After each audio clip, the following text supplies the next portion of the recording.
I'm having noise issues apparently. It should be coming through. I should have volume now.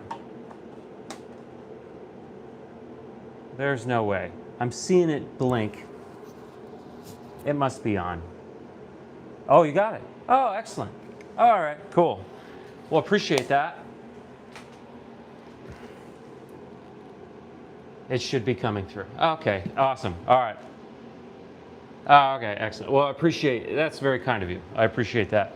No, I'm doing a farm tour hopefully in Las Vegas. So we touched base through emails. I'm going to be going down in about 2 weeks. So I'm just kind of brainstorming some questions because I really just want to figure out.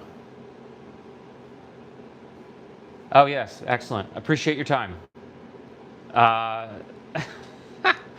Oh yes, there are good people out there, even on the internet. So I'm going to Vegas. I'm going to be doing a mushroom farm tour. I'm kind of just throwing out what my questions are going to be. I really want to understand, because a lot of my viewers are just dudes like growing mushrooms in their closet or in their basement somewhere. And I want this to be kind of like maybe what's the roadmap to where they are, and what are the things that we're missing. So that's going to basically be my opening of the interviews. I'm going to start talking about like what is the differentiator between some dude in his basement or his garage and a successful operation. Labor needs, laws and regulations in Nevada compared to Alaska. So, and then I'm going to hopefully quickly kind of move into something more exciting. So I'm hoping they'll let me into the fruiting area. I want to talk about mushroom varieties of substrate, humidification needs. Now, obviously, that's a desert. I live in a rainforest, so this is going to be that'll be an interesting question. And we'll look at cleaning protocols. I think at some point I want to touch on laboratory stuff. I want to see if they start with slants and move into and how and kind of that process, how much they invest in lab work. I'd like to feel what the layout of a large mushroom farm is, comparative. And I gotta believe that they're gonna have, or at least understand what it takes to go from small scale to big scale. I know for a fact that they're working with more regulations than I am. And they're doing farmers markets, restaurants. The farm that I really want to, that I talked to briefly, is right on the Las Vegas Strip. So why they're in such a centralized location without any kind of entertainment value. Yeah, and kind of cost analysis, see what they're spending on equipment down there. I think it's just a couple people. So when do they go on vacation? When do mushroom farmers go on vacation? That seems to be an issue. Substrate colonization. How do they get equal? How do they get balanced? How do they get their substrate to colonize equally? How do they schedule sterilization in large scale? Bagging. What do they do with the mushroom byproduct? So these are, here we go. Yeah, byproduct.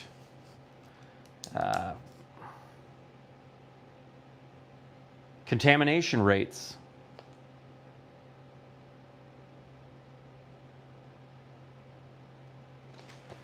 I mean, I have problems all day. You know what I should have been doing I should have just been writing stuff down. I was running into things, positive or negative air pressure in the grow environment. That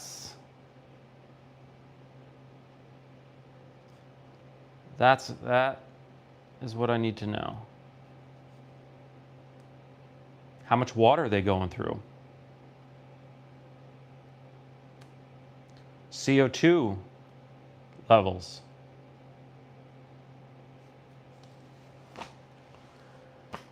Exhaust systems. Are they just pumping it out into the air, into the Nevada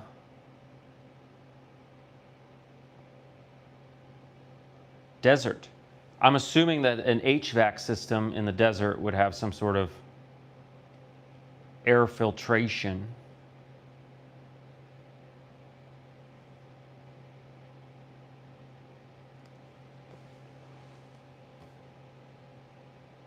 Timelines.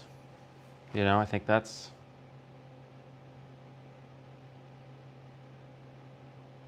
marketing.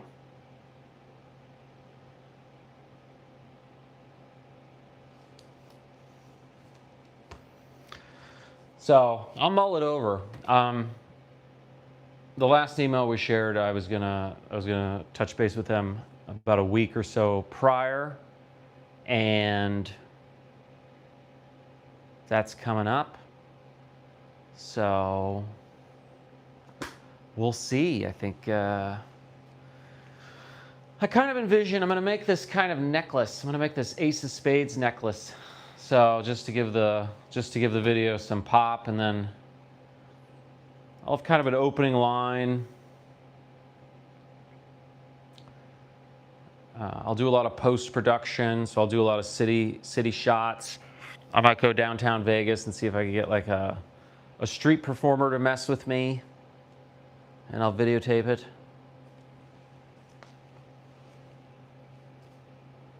I'm going to ask him about laminar flow hoods.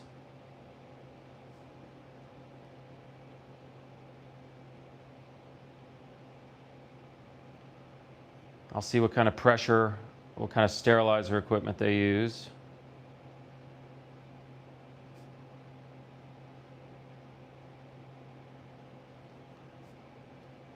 But I think the first, right out of the gate in the video, I'm going to just say, all right, so most of my viewers are just dudes in their basement, people in their closet, growing mushrooms. What's the differentiator? How do you go from something like that to this? Is it more or less than we think?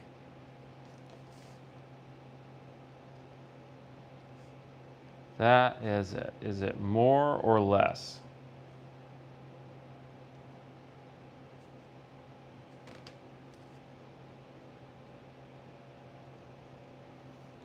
Quantities.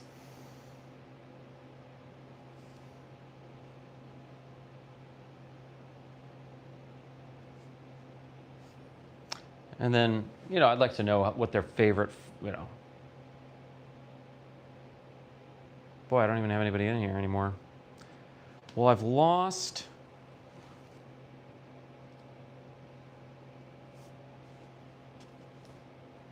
I've never done a video in here before. This is kind of strange. This guy's looking kind of good. Let's see, got the other shelving unit in. I'm getting a lot of blue. These are definitely, this is probably the third flush. It's looking pretty healthy. Kind of chalky up here, but I like the formation. I like the shelving. So that is nice. This one, but here's the thing. This guy was really blue. Excellent pigment, but now it's gone. Now he's kind of got this beige. So, but still pretty good. I'm going to play it by ear. I'm going to harvest it probably tomorrow.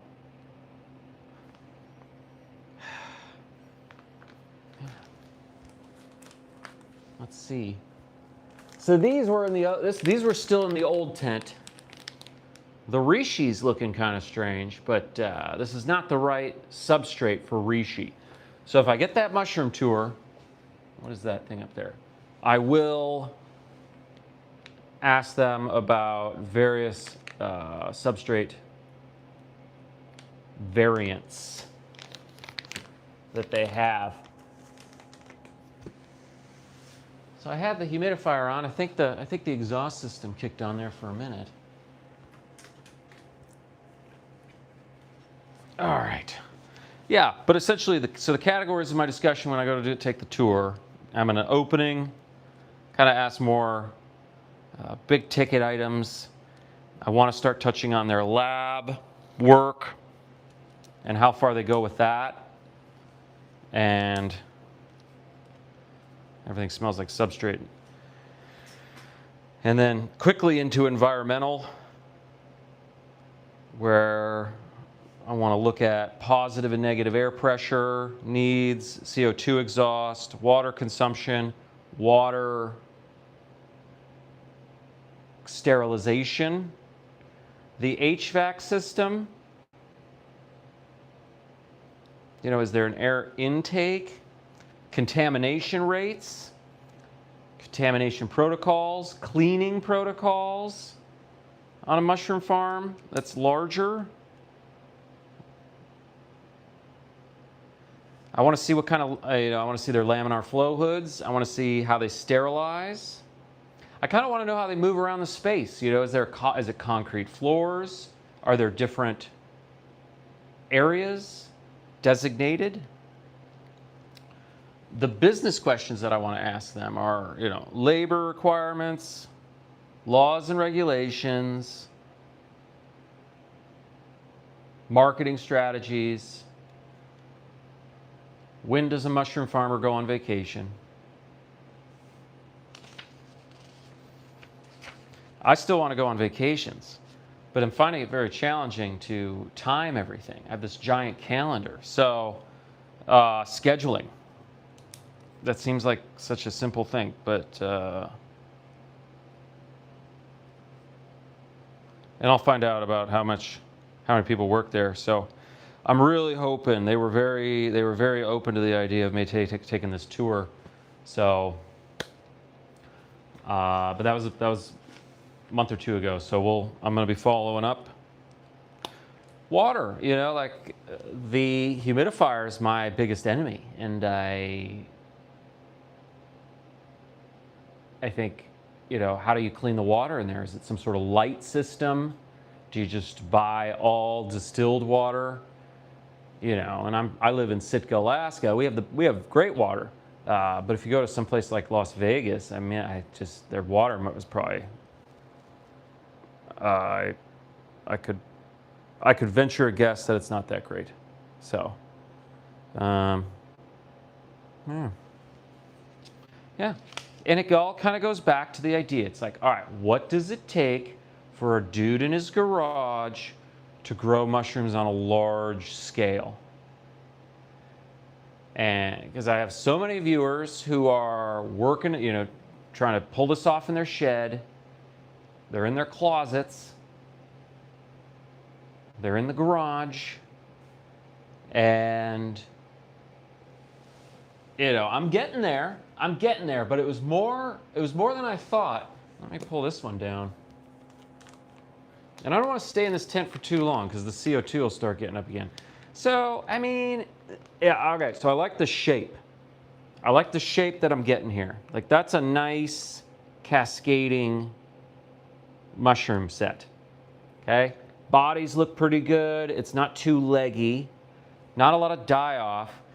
Again, the pigment, it wanted to be blue, but now it's got kind of this like brown, not in like a blotch sense of the word, but in a just a little bit more like earthy, almost kind of a purpley kind of coming on there. So, and why would I get a different color here? It's usually, that's just like the tips of these is just, that's a fantastic blue, right? That's a nice blue. I would buy that. I would buy that. And I don't even know what this guy is down here. I don't remember putting him here.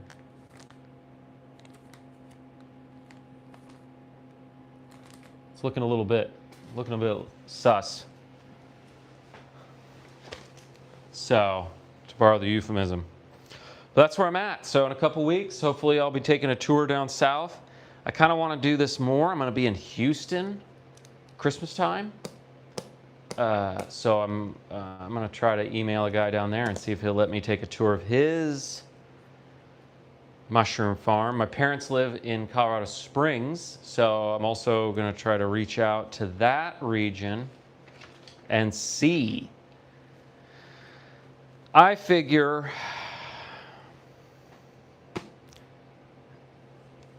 I'll just start interviewing mushroom farmers and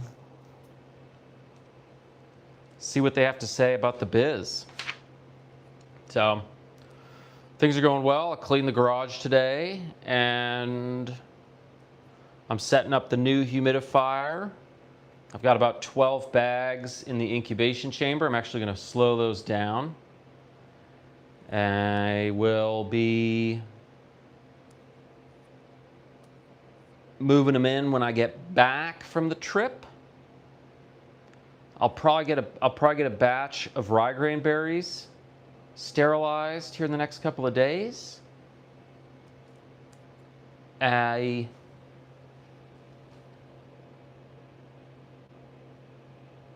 that it's ready when I get back. I want to be on the shelf at the co-op by Halloween. I'm gonna write it down.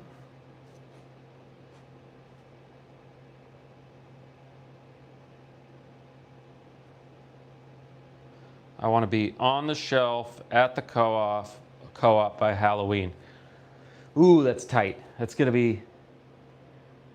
It'll be close, but whatever. And hopefully, I'll get this interview. I'll get a long piece of content out that'll answer some burning questions. And I think I got some good stuff here, and I think I'll just read some more books and make sure that I'm not missing anything. And I'll just walk around my farm and see if anything comes to mind. I'm always having problems, so I'll get it going. How many tents they have? How many variant environments it takes?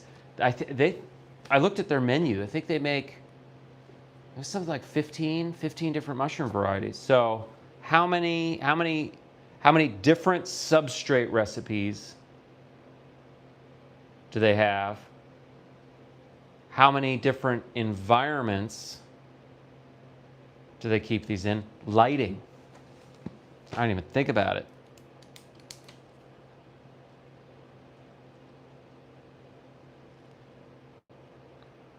Lighting. I'm going to put cleaning down again. Cleaning regiment.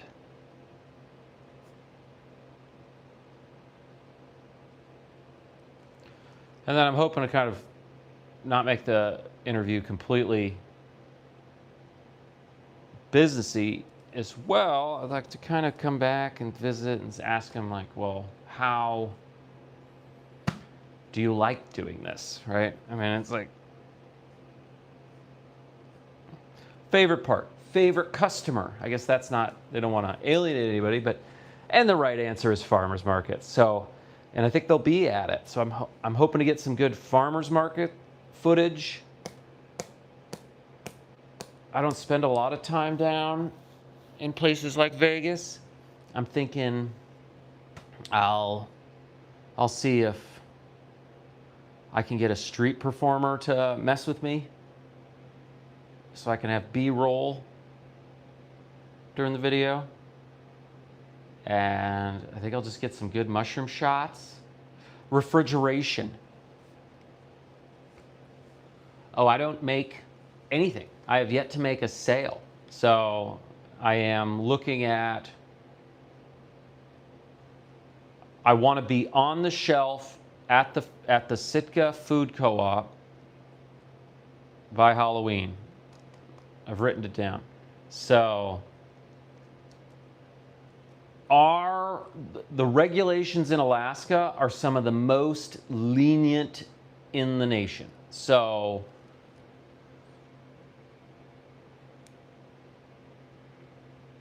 I don't really have too many excuses here. So this is go time. So this will be good though. Me going to Nevada, me interviewing actual mushroom farmers, I will then be able to know how good I have it in Alaska and hopefully take some of the information and knowledge that they got going on there to do it. You know, it's easy. It's easy. It's easy growing mushrooms, but the scalability, that's it. That's the word. Scalability, that's the issue. So during COVID, I remember the governor basically said, they are threatening, they didn't threaten, well, they actually warned us that they were going to shut down the barge system that all of our food comes up on. And so he was looking at the idea that Sitka or Alaska as a whole may be running out of food. The villages actually did. So the fishermen were going to Juneau, they were going grocery shopping, and then they would take the groceries to the villages. It was that bad. Like and so then the governor was saying, so they didn't entirely, but the warning was there. So if we, knock on wood, have anything similar to that COVID horror, there's the possibility that food supply to Alaska could be interrupted. So at the fair last year, the governor signed House Bill 251, and it virtually stripped all regulations away from food prepared at the home and the ability to sell it within the community. So actually, mushrooms being a specialty crop, people are afraid of mushrooms, but in reality, there's really not much risk here. I could screw this up pretty bad, and I could sell you a funky, dried up, covered in sticky spores mushroom. You're not going to really it's not going to be bad. If I give you a bad piece of chicken, that's a different story. So but specialty crops like mushrooms, they're considered a low danger food. And essentially, I can sell it to farmers market. I can sell it direct to consumers. I can sell it to restaurants. I don't have any inspection requirements. There's really no regulations. I just need a business license. I probably want to be insured, which isn't that big of a deal. And I think maybe there might be some labeling. I don't want to put it depending on where I'm selling it. So it might have its own shelf. But yeah, refrigeration is going to be a big one, because that's the other deal. It's like, well, if I pick the mushroom, I don't have a lot of time before I need to get rid of it. So the golf course up the street shut down their restaurant though. And so here's the other thing about Alaska. We can't sell anything because you have to ship it out of here. So I bet they're sitting on refrigeration, shelving. I bet they got tables up there, all restaurant grade. And I bet they have no idea what to do with it all. So yeah, if you live on an island in Alaska, this is where things come and then they stay. And so even vehicles, it's like, if I bought a vehicle in Seattle, it would cost me like $2,000 to get it up here. So, or sell it. So no one in Seattle is going to buy a car from someone in Sitka. They got to pay $6,000 to get it down. So So I think, you know, and then how much room do I have in my garage? This giant tent pretty much took everything. I cleaned today, so things are looking a lot better. I got new shelving out. I moved some tables over. I do want to talk to them about fans.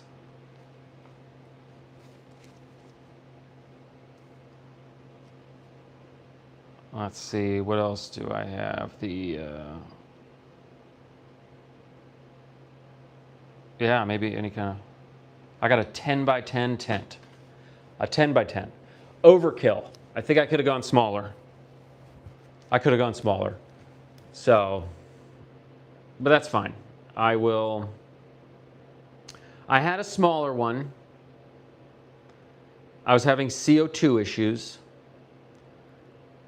I was exhausting the CO2 into the interior environment. And then when I bought and then I thought, well, I will drill through the wall when I get a bigger tent. I could have just drilled through the wall when I had a smaller tent. The big tent actually holds humidity better. This is good. I'm going to do fans. Tent size. Electrical. I want to talk to them about electrical.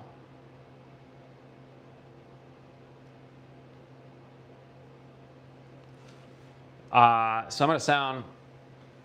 Yeah, so I could have stuck with a small tent.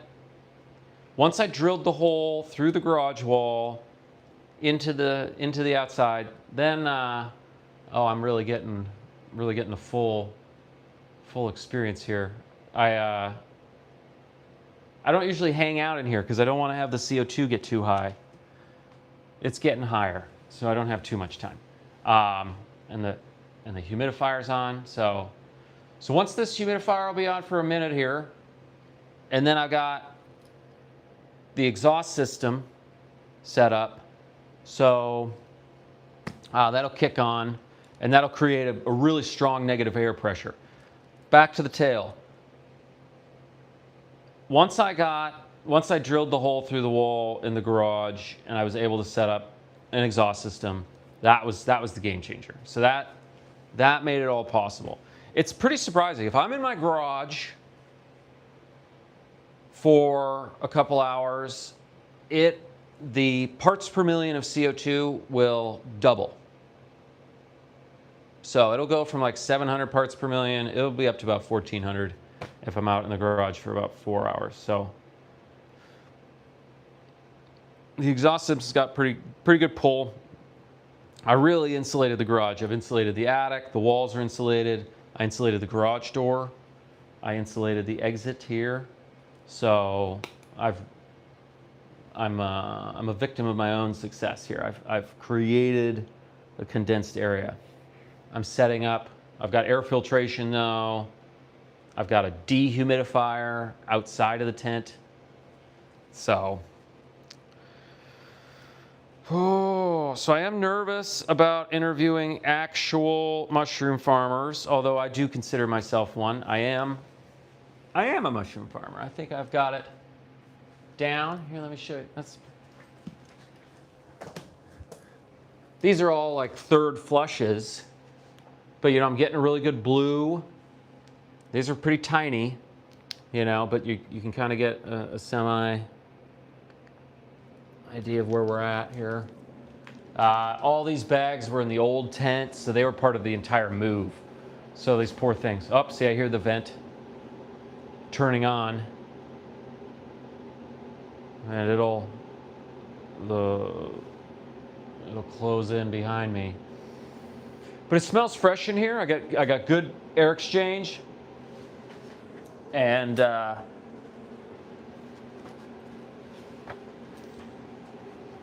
I'm zoning in. I got another rack in here. I'll probably put 2 more.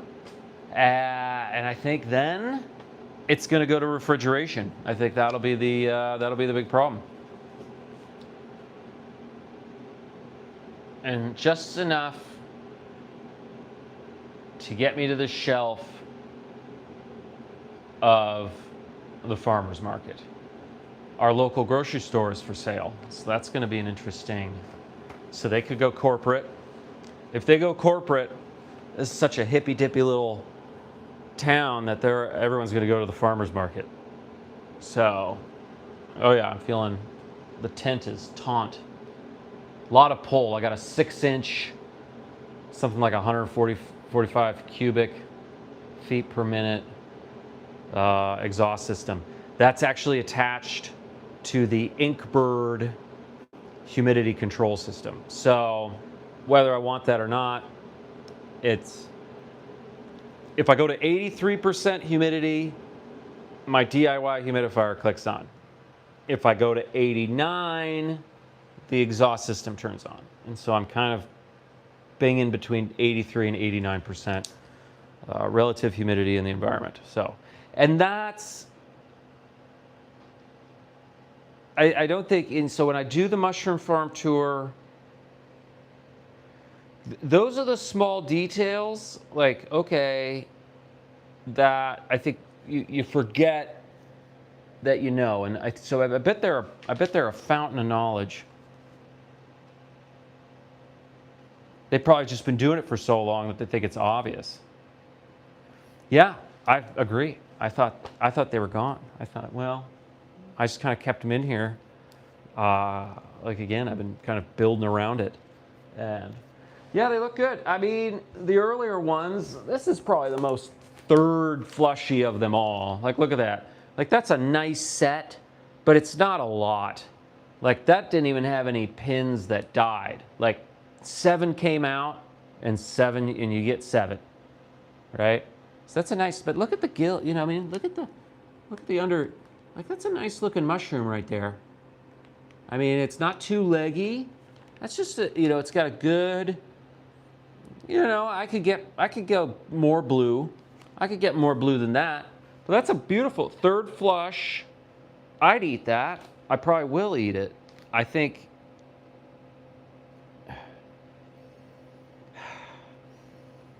Yeah. Smells good. Smells good. So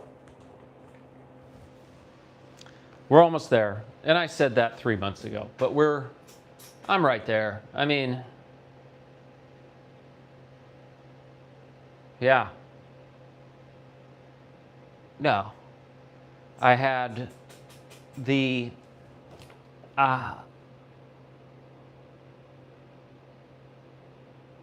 lion's mane. I haven't gotten back on the horse with lion's mane.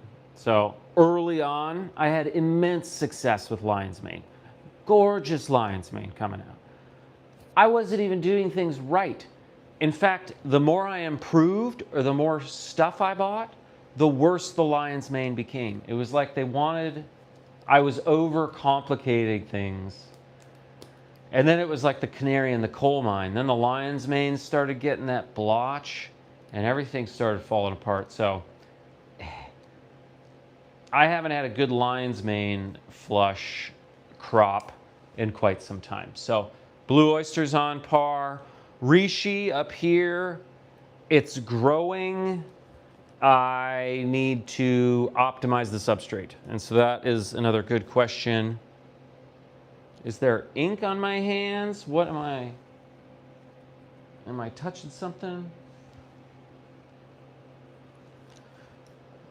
Oh man, what? Is there something in my pockets? Okay. And so I'm cutting reishi out. I was gonna make tinctures out of it, but you have to use alcohol and stuff like that. Even though our regulations are really loose, I just start to feel kind of like, I don't know. It seems complicated. It's a little too high. What do you call it's a little too hypothecary for me right now. I think I just need to do oyster mushrooms and lion's mane, and on the shelf by Halloween, Sitka, Alaska, farmers market food co-op. So they sent me an email and I replied. And I'm surprised nobody's been doing this here. I think this is kind of odd. Even the city is a little strange about it. They say, well, what are you doing? And I was like, I'm growing mushrooms in my garage. So they're like, oh. So I don't know. They're trying to figure it out. And then the food co-op's like, well, are you allowed to do that? I said, yeah, I think this is it's perfectly fine. There are no regulations. And they're like, oh, you know. So, but I got enough content on me growing the mushrooms that I feel like that will alleviate the mystery of it. Okay, dangerous points. As long as I use quality substrate. Okay? The mushroom's clearly consuming the substrate. If it's quality, I have no fear that I got some bad mushroom on its way. Humidifier. It's spewing the vapor all over the place. And that's what I want to ask them as well. Do you clean the water? Do you filter it? I tried buying a light and the government intercepted it. It was like, I bought it off Walmart and they're like, oh, it's not allowed in your territory. I'm like, a light? So I'll follow up on that. But I mean, that could probably wait. I'm not going to keep buying distilled water though. So I'm using tap water. I've got demineralization tablets in there. You know, those are the two, that's really the only two ways that the mushrooms can go bad without being obvious. I am using an ultrasonic humidifier. I have a tote. And what I'm trying to make is I'm taking a aquarium grade marine sealer. I've got an IP68 CPU fan, blowing air in, ultrasonic humidifier going into the PVC piping. And right now I have it going into like standard HVAC ducting. And so I don't know if that's the way to go either. But ducting, I'll add that to the environmental list. Yeah, my parents are visiting, so I'm going to go over this with my dad. I just want to see like kind of just the sequence of questioning. Because again, like I was looking for something like this for years, where it was, I wanted to talk to an established mushroom company, right? And I wanted to know, like, what's it take to go from here to there? What am I missing? What do I not know? They're going to throw out all the kind of standard things, that it's the joy of their life, that this is what they want to do. They don't go on vacations, but that's fine. I guess you can't really ask them how much money, I guess pricing. I could maybe go into like, okay, what is the most lucrative path? So my vibe is that they sell at the farmer's market, they sell to restaurants, and maybe the grocery store. So we'll see what that's all about. Startup timeline, I think that's a big one too. I'm talking to a mushroom farm in Vegas. And I threw this out like a month and a half ago. A buddy of mine convinced me to go down there for like 2 days to see a show. I don't know how he got me to go. Okay. and then I'm like, oh, I bought this ticket, and I was like, golly, I'm spending all this money. So anyways, but I thought, oh, this is perfect. I'll find a mushroom farm. There's a couple of them. And so I emailed them. I emailed one in particular, and I said, hey, I make like short form videos. I do little jokey YouTube videos. I was wondering if I could stop by. I'm in town for like a day, and just get some content in, right? Like, and yeah, they got back to me, and they're like, yeah, we're totally down. So I think this is kind of where it's going. Like, people are totally open to you just kind of showing up and like videotaping them.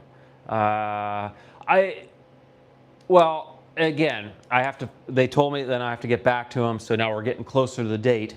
So I'm going to follow up email, which I'm not completely, I'm still kind of finding my voice with this, like, hey, how are ya?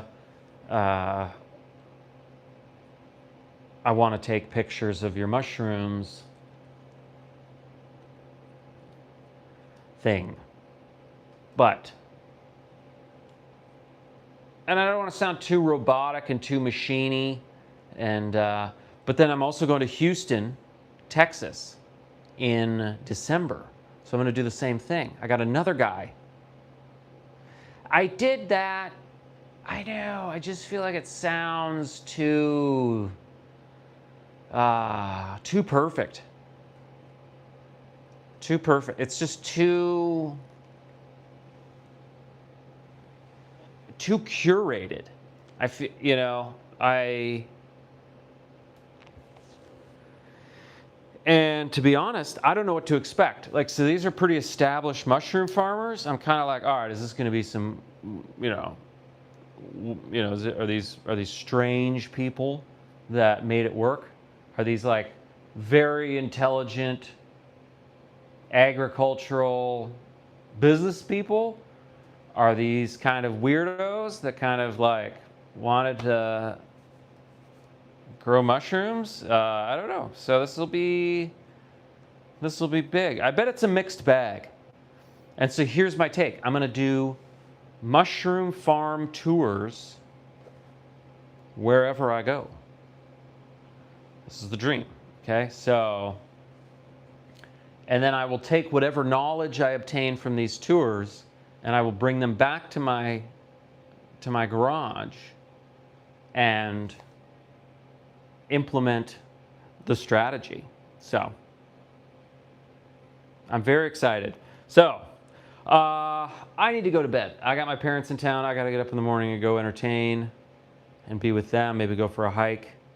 I am close to 1,000 subscribers. That's exciting. But I am going to log off. Like I said, stay tuned for mushroom farm tours in other states. The Alaska farm here is rocking. I'm right there. I've reestablished goals. I will be on the shelf at the farmer's market Halloween. Let's go. I'll catch you guys later. Appreciate your time. All right, let's see here. I'm close to 1,000 subscribers too, if you want to help me out. Appreciate it.